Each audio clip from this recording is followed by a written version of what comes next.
Aloha, it's wonderful seeing you today. G, C, E, A. When we play our first finger, we play it on the first fret. Play our second finger, play it on the second fret. Third finger, third fret, and fourth finger, fourth fret. We don't play on the metal fretting, we play in between. So when we're doing our spidey exercises, these get our fingers stronger so we can have interfinger mobility and dependency. So we're not doing the same thing with one finger, basically. Second thing we did after the spider exercises is going to be a teeter-totter function. Any chord you can play, like the C, C, C, C, can be played almost any way you feel, as long as you can get those notes to ring. So when we talk about like a D major, all three of these notes and the A stays open, that's how you would read it in a book. But for playing, you would know that when you lift a chord like this, you get the A to ring true, and all three of these notes are actually played bar chord. That's a function of learning how to do that with a different finger. So teeter-totters enforce us to play one chord, switch, and then play in rhythm for 3 rest notes, and then play down on the following one. This is what it looks like with several chords. In the beginning, you go kind of slow and you layer those fingers. If you do this for 5 minutes each day, eventually you're going to notice your fingers stop layering and they start going together, and you can make it back on the one pretty successful each time. 1, 2, 3, 4. 1, 2, 3, 4. So when you slow down and you move your fingers, it helps with mobility. The finger changes that you move eventually will be moved up and played as bar chords.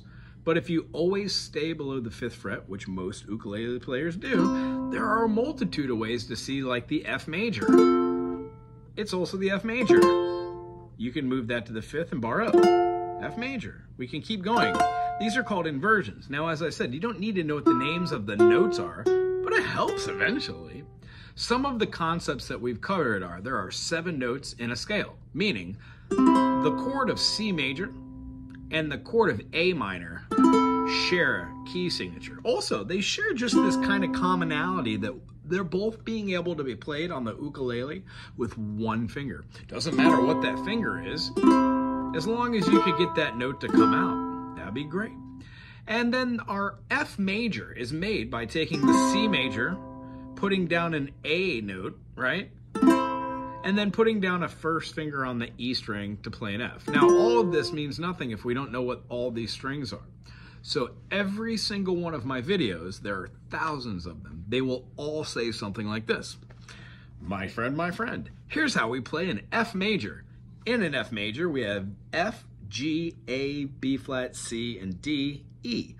Get rid of that E and D. We have F, A, and C, meaning when we put our first finger on the 1st fret and we play the E string, we get an F note.